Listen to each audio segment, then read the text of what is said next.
Hello and welcome to NewFilmmakers Los Angeles in partnership with Movie Maker magazine. My name is Danny DeLillo. We're here at Sunset Gower Studios. I'm delighted to be joined the very talented James with his fantastic movie, Eye for an Eye. Let's take a look at the clip. Loud and fucking clear! Jim, Mike. Jim.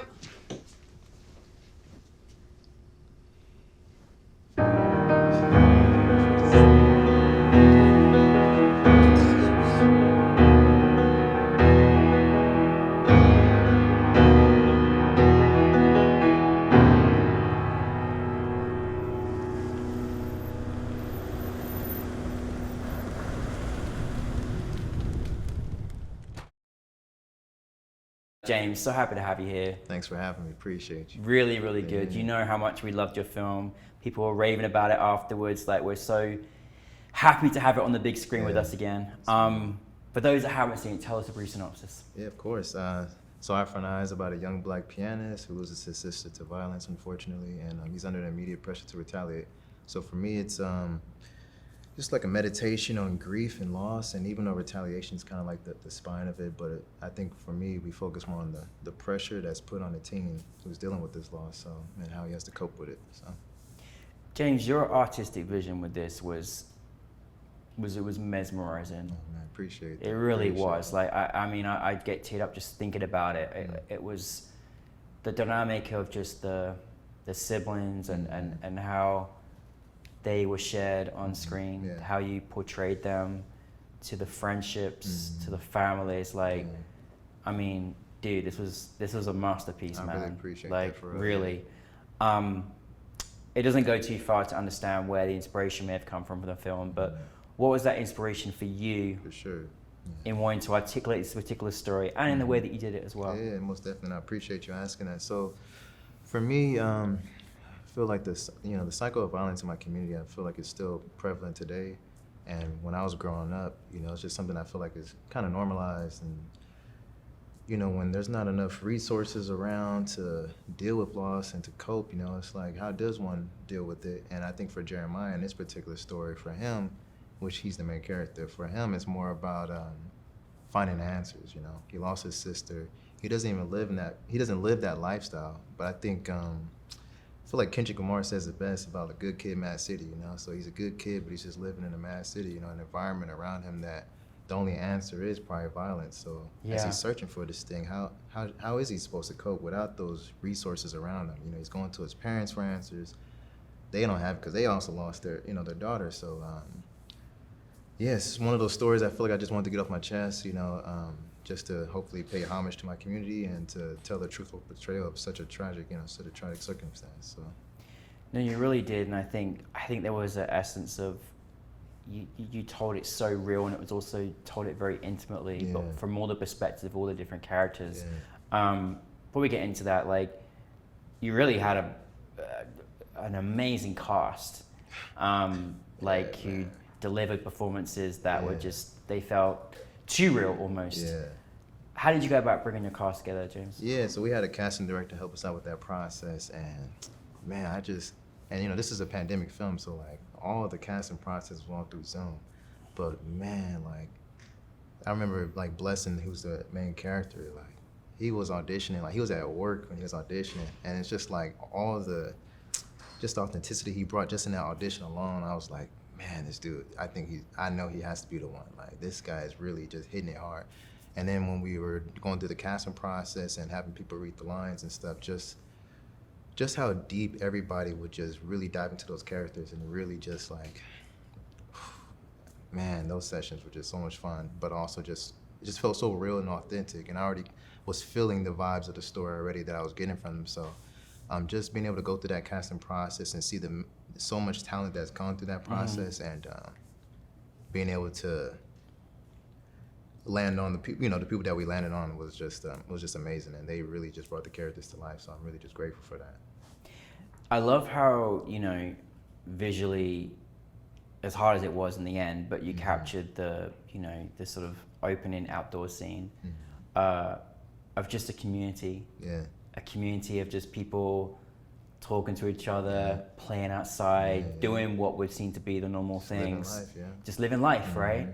and it was captured so beautiful. I love the way you panned, you know, the whole neighborhood of that street, and what looked like, oh, how cool is this environment of just, you know, community coming together, and then this, and just how unfortunate that this is an example of what many communities have become, you know, from what you've said as well. Did you kind of know how you wanted to kind of delve into that stuff? Because I thought you did it really, really well, both visually and but also organically as well. I was, at the best I could. Every shot was very intentional. Like, I really thought deeply about it, and even though having Steadicam, you know, to allow us to do that kind of shot raises the budget, but like intentionally for that particular scene, it was extremely important to do that. You know, because we're talking about the cycle of violence, you know, which is basically a 360, you know, it's like us literally just like going in circles, and the story kind of ends like that as well, cyclical. So it's like, how are different ways we can portray through camera, through the movements we do of this cycle that is, you know, continuously happening in our community, and hopefully obviously end it. Hopefully we can, you know, figure out ways to work towards ending that cycle, but you know, it's just like a thing that's happening, and I don't want to spoil the end, but you know, I just wanted it to feel like, there was just like this, I don't want to say this because it might spoil the ending. But yeah, I'll just leave it at you that. Go around it, I'm trying to go around that part because I realized if I say that intention about my camera work, it might spoil the ending. But yeah, so I'll just stick to the cycles of violence and just think about the cyclical patterns of it. So. And I think that you know, what was beautiful was this, you know, intimacy between siblings around the piano. Right. I thought that was such a really, you know, it was, you know, it had more intention to it as the story unfolded. Was that something you always knew was going to be incorporated into the story? Because it really was beautiful and painful at the same time. Most definitely, since the beginning, because for me, just on a personal level, you know, that's where I really projected some of myself in there. I'm a piano player myself, and I talk about this all the time, but he's multi-talented, by the way, just so you know. He does a lot, James. Appreciate that. But you know, the piano was, especially growing up, was just a space for me to also express my feelings in ways I didn't maybe have words to express it, but I would go to the piano just to play. And for me, like, I feel like that's also Jeremiah and his sister's way of just like having a intimate moment together. So since the beginning, even working with my composer, we basically collaborated on that particular piano theme together. Was an amazing experience, and just trying to get that feeling right. And the way I intended for this was like Jeremiah's piece to her, you know, to express how he feels about his sister and the love he has for her. So that was his like piece that he made particularly for her. So I think one of the things that we haven't seen in many films, particularly from the sort of, you know, male way of expressing her feelings, was just how you gradually showcase for him to allow to express his feelings with his friends who he may not have done that in those circumstances, and also how they chose to respond.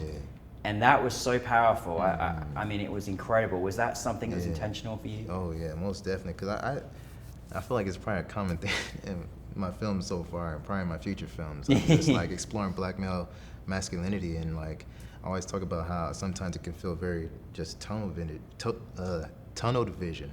And you know, it's just and it needs to be expanded in my opinion, because we have such a wide range of emotions and stuff, and I feel like sometimes it's very hard to express that towards your peers, your male peers and stuff, just the vulnerable aspects of yourself.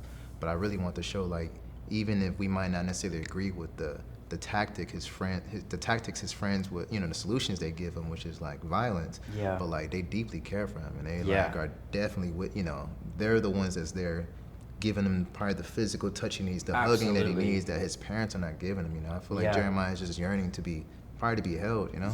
And the only people to hold him are his peers that's telling him to retaliate too. So it's tough and it's very conflicting, but at the same time, it's like that vulnerability that he was able to express there, and for them to be able to embrace him and be like, yo, like, we're here for you.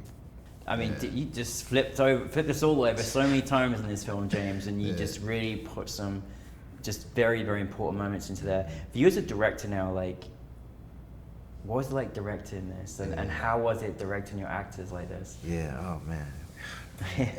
It's a, obviously it's a really tough, intense subject, but I don't know, I just had so much fun with my actors, man. Like, I personally like to play. Like, I like to allow my actors to play as well. Like, I have a script, but at the same time, it's like, let's just, at the end of the day, like, the actors are the ones that's going to embrace and become the character. So, like, I feel like at that point, you're probably going to know more about the characters than I do, you know what I mean? So, let's really play and let's really, like, go at it sometimes. And so there's moments in the film where a lot of that is, like, improvised, because that people are just in that moment and just in it.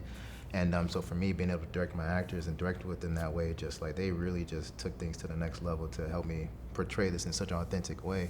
And our crew and everybody was just like we're just on the same page. We had a great time.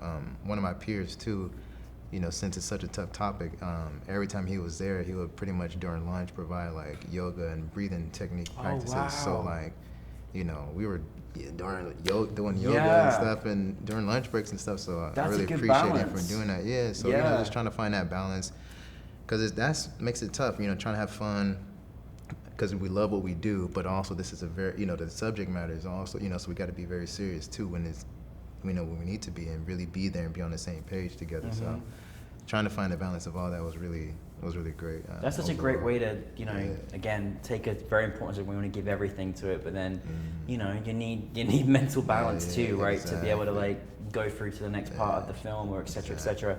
Great idea. From taking this to an idea, James, and then taking it out to the audience, I mean, it was very powerful seeing it on the big screen last night. What's the experience been like for you? Obviously, we love having it with us again, but like, what's the experience been like for you, having it on the big screen, and what's that reaction been like? For sure, yeah. Oh man, like, well, I know from a person, I'm always usually nervous when my film's on the big screen. I'm just like, my heart's always pounding like crazy. But man, like all the love that I got, like especially like when it ended, like my family was there and stuff, and I'm sure you heard. His family are the best support of any film. My God. They're amazing. I love my family, man. They just the support. They're always there for me since day one. So like just that support and the love, and like I almost forgot like how loud they always, like I play sports too. So like they, going to my games and stuff, my football games. I'm like, I forgot how loud they get, man. My parents, they go in, my family and everything. But they were there for everyone. Exactly. It was beautiful. Yeah, it was amazing. So I'm so blessed, to have that support and love from them. And then obviously also all the reactions from everybody else too was amazing as well. I had just people coming after me just telling me how much they appreciate the film and how they're touched by it and everything. So that also means so much to me. So. And what did you want people to take from your film? Just that, that's a great question. For me personally, it's like just that recognition of, because sometimes I feel like in my community, and the perception sometimes of it is like, oh, just look at these thugs out there just doing X, Y, and Z and doing all this, But I just really want the audience to just feel the humanity of Jeremiah and to see him. And that's probably another thing that's always in my films, is being seen. So I want the audience to really see Jeremiah and see we've all had this experience of loss and grief, and being able to relate in that kind of way and feel for him and feel his humanity, and that as we watch this grieving process through his eyes, and I wanted us to kind of be there with him to experience this process that he's going to in the process of making this decision to either retaliate or not, and the grief that goes along with that. So I want the audience to just to feel that and to see him and to know that this is something that's still happening. I'm glad that you showed all of these amazing characters, their hearts, their souls, their family, their grievances, their everything. And I think, you covered actually so many perspectives in the film, how everyone was going through, from the family to the siblings to the friends, the cousins, everything. It was really, really powerful to watch. And thank you for capturing all of that as well for us to see. What is next for you, James? So I have I've been doing a lot of writing lately. I have a couple of scripts that I've been writing, some feature scripts, but the one I'm just focused on right now is, so I was here before. I had a film in here called Bobby, a ballet film. Yes, you did. So I had a short film here. What year was it again, James? 2019, 2020. In 2019, you saying, I'm going to make this film. Yeah, I told you. I said I'm gonna make this film that I have. Right, that's crazy. So I love when it be in the next time we'll be saying it's about this film, I right? know. So yeah, please continue. I just love that conveyor belt. Yeah, it's just crazy how. Yeah, that's wild. Like, time flies, man. But yeah, I have so now I'm writing the feature script of that film, which is That's amazing. yeah, it's basically the story of a high school basketball star who falls in love with ballet and starts doing it in secret, and he's hiding it from his dad and his peers and stuff. And so another story, you know, focusing on the masculinity and just what that means and stuff. So yeah, I look forward to. I've been got like 6 drafts of it done. I'm polishing it up right now, just trying to get it strong, and it'd be cool if that can be my, you know, debut feature or something. We're ready for it. Yeah, so yeah, we'll see. Oh, well done, James. Honestly, like I mean, whatever you give us, it's just got so much heart and soul into it, and I'm so excited that there's going to be the feature version of this film. So really, really good. But listen, thank you so much for bringing light onto I, and like just thank you for doing that. Yeah, for sure. Because I think that whether you're educated or you've experienced this yourselves or know someone that has, it's a very, very important film. So thank you so much for I. Appreciate you. Thank you, man. Thank you, James, everybody. Man, appreciate you.